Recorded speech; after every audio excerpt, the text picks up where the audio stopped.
This is Tom Rust for TRSB Sports. Today, delighted to be joined by Michael Mckinson. Mate, how you doing? I'm good. I'm good. Jet lag still a few days later. I've been back 48 hours, but the jet lag's mad. Very struggling to adapt to the British time again. But other than that, yeah, I'm good. I can't complain. Well, as far as I can see, mate, you're still looking fresh from LA. I was going to say, mate, you've boxed in Gibraltar, you've boxed in Eddie Hearn's back garden, you've now boxed in LA. How was it over there? Do you know what? Walking out, my ring walk in LA the other day, I had to soak it all up and take it all in. It was probably the most special moment of my whole boxing career, regardless of the challenges I faced in fight week and obviously how it panned out. It was still the most special moment of my whole career. Walking out in America, I had traveling fans, I had new fans, I had, like a big arena with my face and my name in lights. It was definitely a memory that I'm going to take to the grave, 100%. A little bit different from the small hall shows you were fighting on, what, only 18 months ago? Yeah, well, the Chris Congo fight was a year this weekend, I think, coming. So it's been a mad 12 months. Before that, I was a small hall fighter. But you wouldn't ever think that I'm new to these big occasions. Media, in the way I present myself in media, in fight week and stuff like that. You'd thought I was born for it, which I was. I was born for it. When I arrived in LA, we came out the airport. We was getting a cab to that, obviously, where we were staying, and we was on the highway or the freeway or whatever they call it over there. And I looked to the left, and there was a big electronic billboard with my face on, and that was a surreal moment. It was a surreal moment. But yeah, I'm just taking it all in. Obviously, I'm just a normal kid from Portsmouth that's doing very well, and I'm getting what I deserve now. So yeah, still only the beginning, but I've got that checked off the bucket list. Yeah, mate, 100%. Credit to you. I've said it on both of the previous interviews we've done with you. You nothing seems to phase you, and you will take any fight at any time.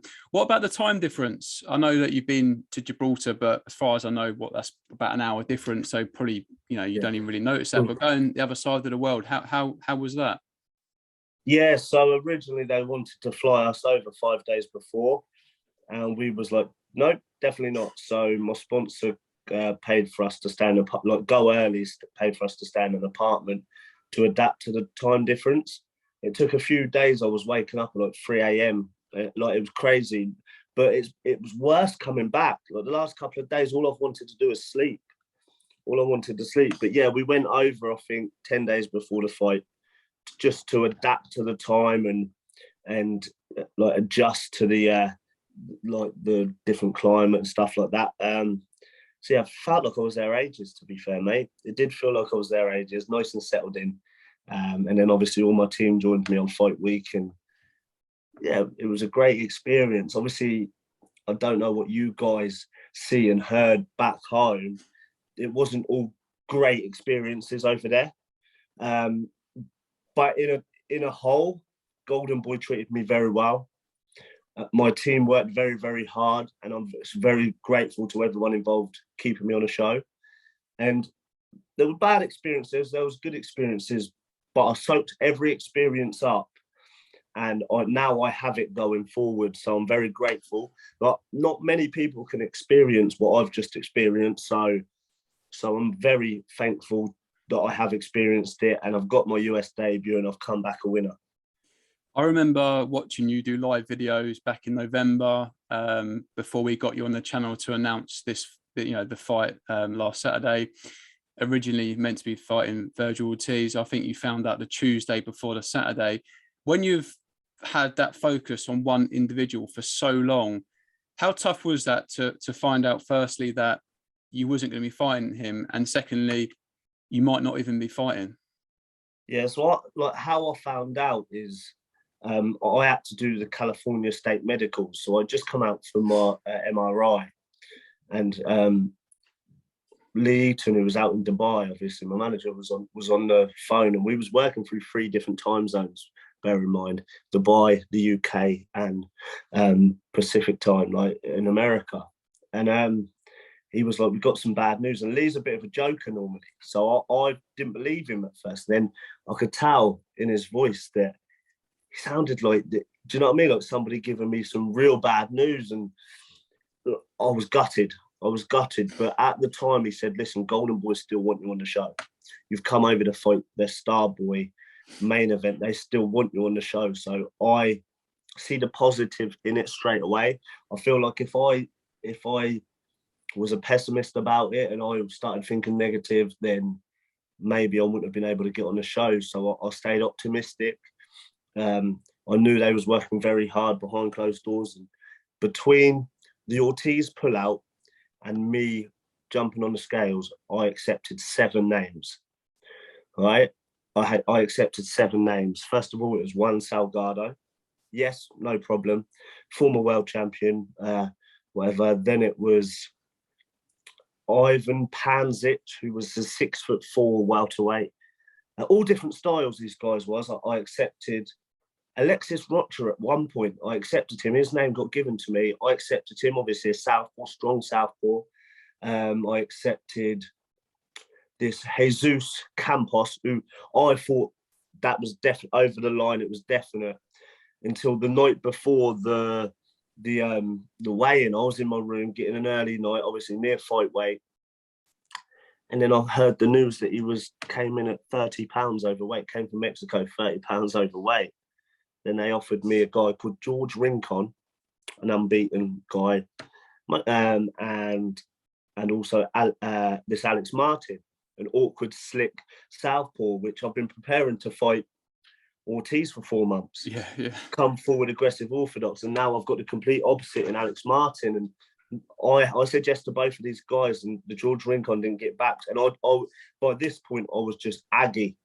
I was really aggy. So I was like, listen, if Alex Martin could be 147 on them scales tomorrow, I'll fight him. And I went straight up to bed without even watching him.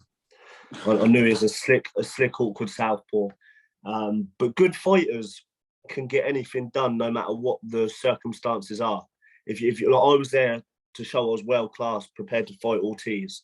So regardless, it's not the most ideal style fighting this Alex Martin, but a good fighter can get it done. So I just like, okay. So all fight week, all these different styles: tall, short, come forward, back foot, awkward, aggressive, strong, slick. All these styles I accepted in fight week. And I feel like because of that and the way I conducted myself and the way how positive I was, Golden Boy loved me.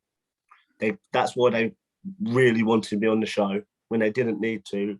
I won a lot of US supporters with the way I handled myself and the way I came across in media. So overall, it was all positive. Although it was a rocky week, a really rocky week. Most people wouldn't have done what I'd done. They would have just gone home.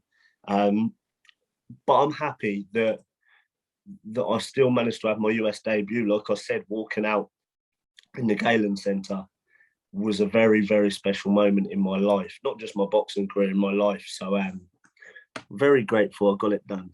Not overly happy with the style of fighter that I had in front of me. It wasn't my fault. He was a bit negative and he made it awkward for me. It wasn't my fault. I had to push the fight a little bit, something that I never normally do. But like I said before, none of this was my fault. If I went there and fought Ortiz, it'd be a completely different fight. It wouldn't be boring, would it? So I just had to do what I had to do. Like every good fighter, no matter what the circumstances, no matter what stance is put in front of you, get it done. And that's what I did. I was going to say as well, mate, understandably, you've trained for one individual for so long. You've known about this for a long time. So Tuesday before the fight, when you've trained for that long, for then just to get this long list of opponents and not even really know a lot about them, yeah, and also be expected.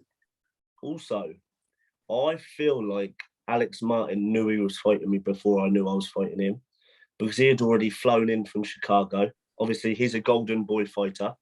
So he would have had a heads up. He'd already flown in from Chicago. He'd already on that plane. He was already giving me a bit of stick on Instagram.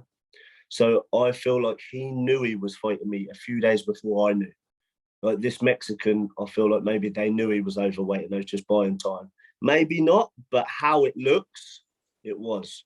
Obviously, I fought a Golden Boy fighter on a Golden Boy show. Had Bernard Hopkins in the front row cheering for Alex Martin the whole fight. The commentary, Sergio Moore on dazn, not giving me a fair chance on the commentary, even though I wasn't losing any rounds. It was like he was seeing a completely different fight than everyone else in the arena. So although I walked to the ring second, all of that, what I've just said, I was the B-side. It was all against me. And yeah, but the main thing is I got the win, you know. I beat a Golden Boy fighter on a Golden Boy show, and I won a lot of new supporters. So whatever's next for me is going to be exciting. It's going to be big. Yeah, it looked like you got a great reception over there. And brilliant. I had loads of traveling fans as well, which you could probably see from my socials in Fight Week. But more importantly, I'm so grateful people actually paid to come and watch me. Like you don't realise how good that out of a feeling it is. But the amount of supporters I won over Americans, probably because of the Ortiz pullout, really. It was all a positive week in the end. Very up and down, very challenging, mentally tough, but it was all a positive week. From watching the fight, it looked like you were quite comfortable in there. Probably, you know, different being in there yourself. How tough was the fight? He was. See, the guy Alex Martin had 350 amateur fights. Apparently, he'd beat all these guys as an amateur. I think somebody from his team said he'd beat Errol Spence as an amateur. So I'm not quite sure the truth in that, but you could see his IQ and his skill set. He was a top fighter. I think it may have been the first southpaw I've been in the ring with in a fight. And also his defense, he had that shoulder roll and stuff like that. That was all new to me. So the challenge was all new to me. You very rarely get people with that shoulder roll over in the UK. You very rarely. So I've never really sparred anybody with that style. Like, I've been to the States and sparred a few years ago, which they had that style, but really everything was new to me. You could see how good his ring IQ was, and you could see his pedigree. He was a very slick, very smart fighter. Every time I got close, he held. Obviously, I'm the natural bigger guy. Every time I got close, he held and waited for the ref to break. So little things like that. He was very smart. But like I said, like I had to go out there and no matter what the circumstances, get the job done. And it's not how I anticipated my US debut to go. But I outfoxed him. I did what I had to do. I had to stay switched on the whole way through the fight. I don't know if you see round 4, right at the beginning of round 4, he caught me with a lovely shot. Now, I've got a solid chin. It really didn't do a lot to me, but I knew it was sharp. And looking at videos back on it, what a lovely shot it looks like on the video. So I had to stay switched on. He had quick hands and he was slick, so I couldn't waste anything. But I was better. I proved that I was a level above. And all right, it wasn't an exciting performance, whereas I had anticipated somebody else. But I won clear. I think one of the judges, it was 99, 91, 98, 92, and then 97, 93. So the judges had it clear. The commentary weren't on my side, but the judges were, so I'm happy. You mentioned the commentary. When you are going away and fighting in someone's backyard, Golden Boy fighter, when you see like the results that, like, you know, the Jack Catterall, Josh Taylor fight, does that ever come into your mind that you might go out there and have the fight of your life and walk away with the wrong decision?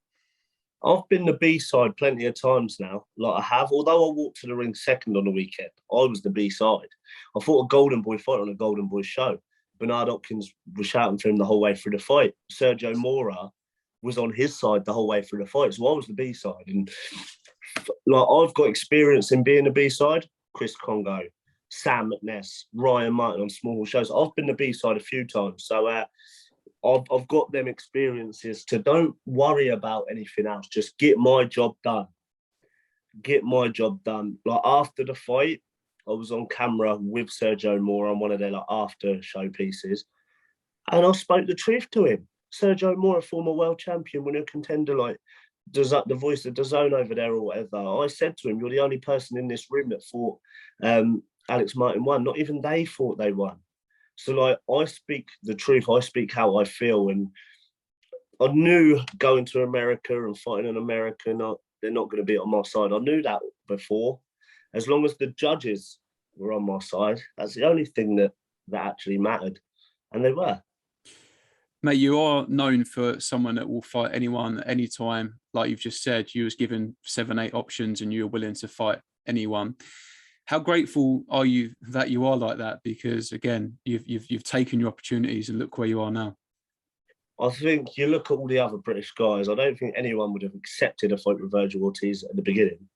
I'm cut from a different cloth than most people. I would have probably been the only one that accepted the fight. Going over there after 1 or 2 pullouts, but they would have probably packed their bags and gone home. But in my mind, I've never had anything handed to me in my whole career. Like I've had to take things and run. So in my mind, no matter who they got me, I may not have been given the opportunity to have my US debut again. So I had to be like, and also I didn't want to waste 4 months of my life. So I was just holding on to the thought, just please get me a fight. That's it. And props to Golden Boy, because they didn't owe me any favors, but they kept me on the show. Props to my promotional team and my management team, Matchroom, Eddie Hearn, Frank Smith, and obviously MTK Global, because it was a stressful week, not just for me, but for my team too. So I owe them a huge thank you, everyone behind it. And yeah, like I said, Golden Boy treated me very well. Treated me very, very well. So so no complaints my end. I wish I fought a more exciting style. I said the day before in interviews that it could be a clash of styles here. 2 awkward southpaws. He was more negative than I was at the end of it, and you can't win rounds by not throwing punches. And like, he did make me miss in there. There was a few times I missed with shots and foul short and stuff, but I was working for it. And that's why, like going back to the corner, like my dad was like, "Well, you need to win the rounds clearer," and like I did. So that's why I pushed it on a little bit more. But at the end of it, I look back and think I weren't losing rounds. I wasn't losing rounds. He definitely weren't winning rounds. So yeah, not overly happy with my performance because of who was in front of me, but I'm very happy with what I experienced. Over the moon with what I experienced, and now I think put me in with somebody world class because I deserve it. This guy had a world class pedigree, like amateur pedigree and stuff, and he obviously was so slick, and it was a new style. But I want somebody that's proven world class. I deserve it. I was going to ask you what is next. You know, I know the opponent was different, but you went to the other side of the world. You know, you've come back. You're still undefeated. Anyone in mind? I know you was talking yesterday. There was a few people saying about a British title, and you know, in my opinion, that would be a massive step down for you. That's no disrespect to the people at British level, because there's a great crop there. And firstly, I'm a boxing fan, so I'll always look at it and think what a good crop domestically there is at 147. But you can't really say that I'm at that level. Like for me, if it's not obviously Ben and then Khan and Brooke, there's nobody else that would actually benefit me fighting domestically. I got paid very well for the Golden Boy show the other day. If I fought at that level, it'd be a massive step down. So now it's all down to my team, which I have full faith in them. Like obviously I've got the best team in the world. I've got the best promoters in the world, Matchroom, and I've got the best management team in the world. And look where they've guided me, MTK. So yeah, it's all down to them. I'm sure there's big names coming. I'm sure that I'm a name in America now.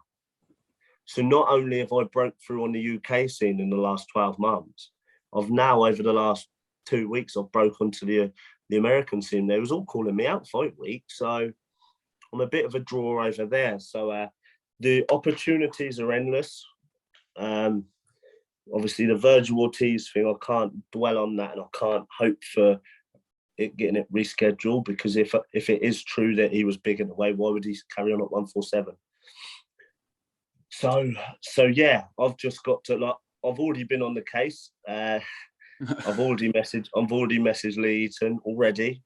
I should be resting right now. I should be eating some good food, but every fight I have the stakes become higher. So I've got to be on the ball, and I've got to always be fit. I've got to always be near fight weight, and I've got to act like a professional 365 days a year, because I am in touch. I'm in touch and distance of greatness. Like, I really am. So the stakes are getting higher. I've been on the case to Lee and already to see what is next. Who would you like next? I know you've mentioned Carl, and you mentioned Brooke, you mentioned Ben. If you had it your way, who would you want to get in the ring with next? Whoever's paying the most. Like, people know my story. People know I boxed for next to no money for a long time. I've got not a lot to show out of boxing. Over the last 12 months, the purses have got way better. Over the last couple of days, the purses have got unbelievable, life-changing. So I deserve the right, and I've fought my way up to the right to earn some good money out of boxing. So whoever's paying the most, firstly, I'm interested in.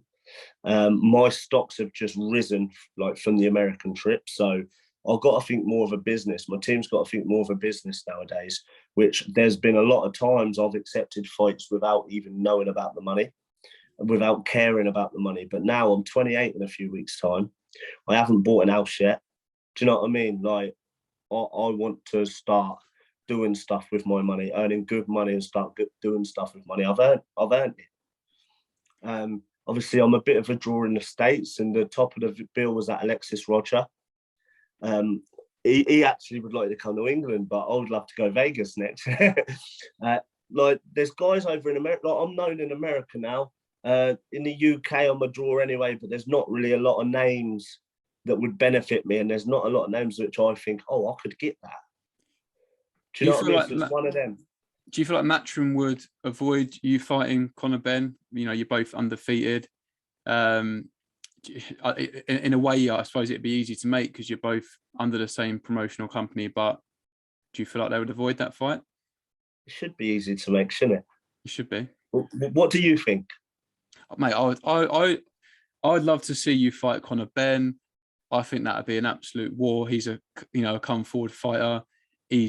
There's a lot of hype around him. A lot of people. Do you know what? There's a lot of hype around Conor Benn, and rightly so, because how good has he improved and stuff like that. But I am all wrong for Conor Benn. Whilst I'm accepting fights against live, hungry young fighters, he's fighting 30-something-year-old guys. Like, you know, so there's the respect there for Conor Benn, but I am all wrong for him. So, but he's the golden boy over here, isn't he? So I can't hope on getting that fight, although we're of the same promotional team. Like, you know what's the crack with that. I know what's the crack with that. Most people in boxing knows what's the crack with that. So until I get him into a corner, I don't see that fight happening. What about what I'd like to you also said who would I like to see you fight? What about I know Florian Marku's fighting Chris Jenkins. I think it's the 2nd of April. What about Florian Marku if he comes through that fight? Florian Marku is levels below Conor Benn. He's levels, but I believe Echo Asuman beats Florian Marku. So if I'm saying, although Florian Marku's got that fan base and he's got that hype, it would have made sense. Like, but I don't believe is British level yet. If I'm honest, I think Echo Asuman versus Florian Marku is a great fight. But yeah, like, if I'm saying there's nobody over in Britain that would benefit me, unless they show me a contract of this amount of money, what's the point in? Do you know what I mean? Look where I am. I'm 3rd with the WBO, maybe even higher next month. So them domestic guys, I'm not looking not really looking at. I want these world-class fighters. I'm in touching distance, you know, like on paper, a couple of fights time, I could fight for a world title on paper. So let me fight at world level. Don't put me at domestic. That's how I say it. Yeah, I hear what you're saying. I just feel like because he's got such a following, it would be, you know, a fight I'd like to see. But I totally understand what you're saying. How many fights do you want this year? Obviously, you've had this one. How many other fights do you want? 3. That's why I'm on the case now, because obviously at my level, you fight less per year, and I don't like fighting less. I had 2 last year. I'd 1 the year before. So give me 3 this year. Lee Eaton called me the other day for future possibilities. He said, "Are you injured or are you cut?"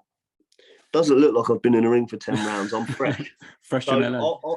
I would quite happily go straight back into a training camp now, and then I can be out in the summer. Then I can go on a holiday after. You know, I would quite happily jump straight back into a camp and be out in June time, May time even. You know, so yeah, I'll have to just keep pestering Lee Eaton, keep pestering the people that sort it all out for me, because in my ideal world, I would love to fight 2 more times this year.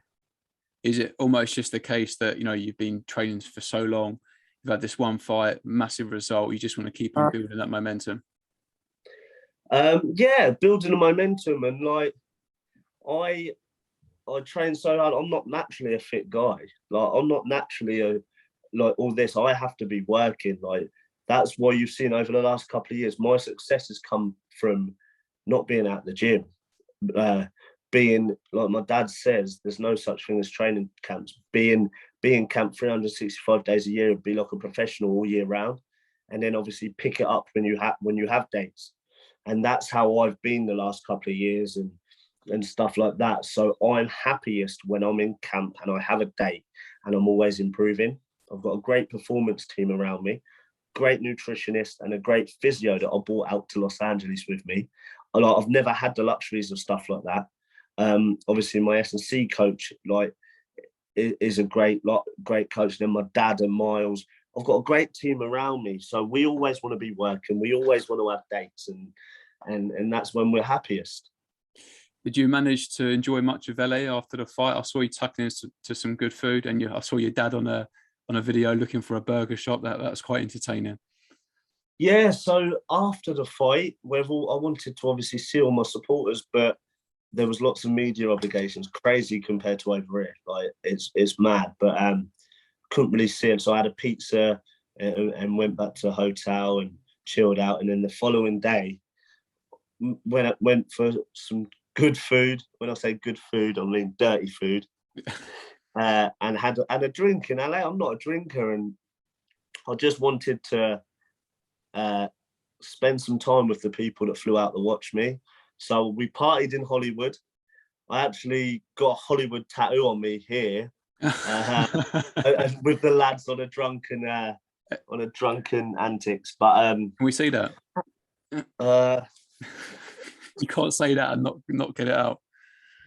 Got Hollywood right there. Yes. The lads, I woke up the next morning and thought, what have I done? But you know, it was a special trip. And the memories go on. I'd love to go back to America. I'd love to fight in Vegas. That's a bucket list. Obviously, the ultimate bucket list for me is Fratton Park. But I'm just a normal lad that's managing to live my dream through my job. Really, I'm just an average lad from Portsmouth, average amateur record, and I've worked really hard. My team's worked really hard, and I've taken risks, and look where it's taken me. It's taken me over the world. So few more bucket lists. I'd love to fight on the same card as my brother. I'd love to fight in my hometown of Portsmouth, preferably Fratton Park, because I feel like if I fought in Portsmouth again, it'll only be Fratton Park. And I'd love to do Vegas. So they're my 3 goals, as well as obviously fighting for a world title. So yeah, I've got goals. I've got short-term goals. I've got long-term goals, and if I carry on working hard, then I don't see why I can't tick them all off. Mate, you know, it seems like, you know, you've been to LA and they associate that place with stars, and like you said, And just another one. I'm the first fighter in history from my town of Portsmouth to fight in the States. So that alone, I'm very proud of these achievements. You know, like I'm obviously everyone knows I'm very proud to be from Portsmouth. So I'm very proud of what I'm doing. I'm very proud of what I've achieved and where boxing's taken me. But we're still, like, I'm 27 still. Like, I've got a long time left, and I've got a lot of goals to fulfill in boxing. And how pleased are you for your dad? We had him on the channel a little while ago. I know he's been there from day one for you. I know he puts a lot of time, effort. And how pleasing was it to go over there with your dad and see him on the big stage as well? Do you know what? We had planned on him not coming because his visa was taking long to get. He had to go through other avenues to get his visa. It was coming, but not in time. So we went out, me and Miles, and he wasn't coming, and we just thought the show must go on. And then we went to a Clippers game, like an NBA game, fight week, and he wasn't messaging me, but like back that day, and that was when I was getting this opponent. I got back from the basketball game, and he was stood there in the hotel lobby, and I was like, "Hang on a minute, I didn't think you could get here," you know. So that was a good touch. Like, that was one less stress for me, and like he's worked very hard. Obviously, you know, like me and Lucas, we've been training. He's been working with us since birth, and look, do you know what I mean? Lucas is actually, I'll quite happily come out and say Lucas is the more talented brother. He just hasn't had that little bit of luck in boxing yet. Like he's more talented than I am, so it will be like just round the corner until he gets his chance and he's on the same shows as me and stuff like that. So, and also the team, like we're all got a good attitude. I think there's 7 of us in our team.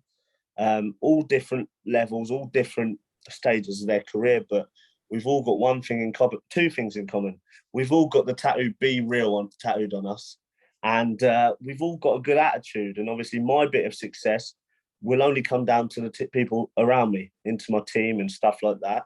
And yeah, my dad is known for taking average fighters and making them into champions. So he'll start getting a lot of credit. He's by far the #1 trainer in our area by a million miles. So yeah, like this is only the beginning for me, my team, everyone around me, and the future is really exciting. It really is. Mate, just finally as well, we speak to a lot of fighters on here that are still, you know, on the small hall show scene, and we speak to a lot of fighters that have just turning over.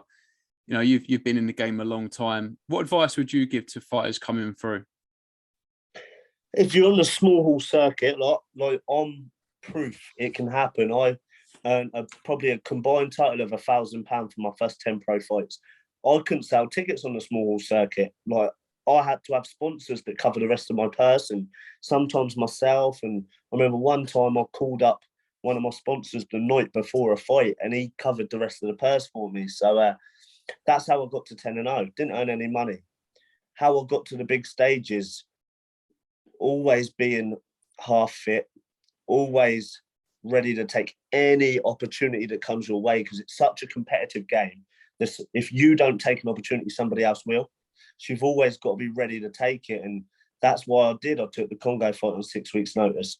Every other fight that I've taken, I haven't had the luxury of, oh, actually, no, I'll wait for something else. I've just taken it and got on with it, and look where it's taken me.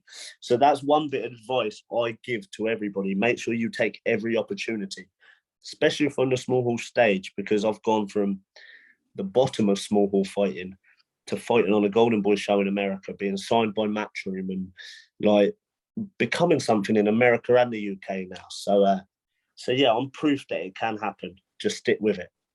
Yeah, no, it's been a crazy year for you. I know you've only just come back, but do you have any idea when we can expect some further fight news from you? Hopefully, any week. You know, like if I had, I love that. Always on the cliff edge for it. Yeah, well, obviously I don't know. I've just fought. Like I don't know, but if I had it my way, I'm always on the case. I want to be active. I only fought twice last year. I want to be out 3 times this year. And look at that. Everyone's talking about me at the minute. I'm relevant. So now it's down to my team in getting me something whilst I'm still relevant. To keep the ball rolling. 100%. Considering, mate, you went over there to fight someone that you had in your mind for ages. The person pulled out Tuesday before the fight. You wasn't sure whether your dad was going to be there or not. All those things considered, mate.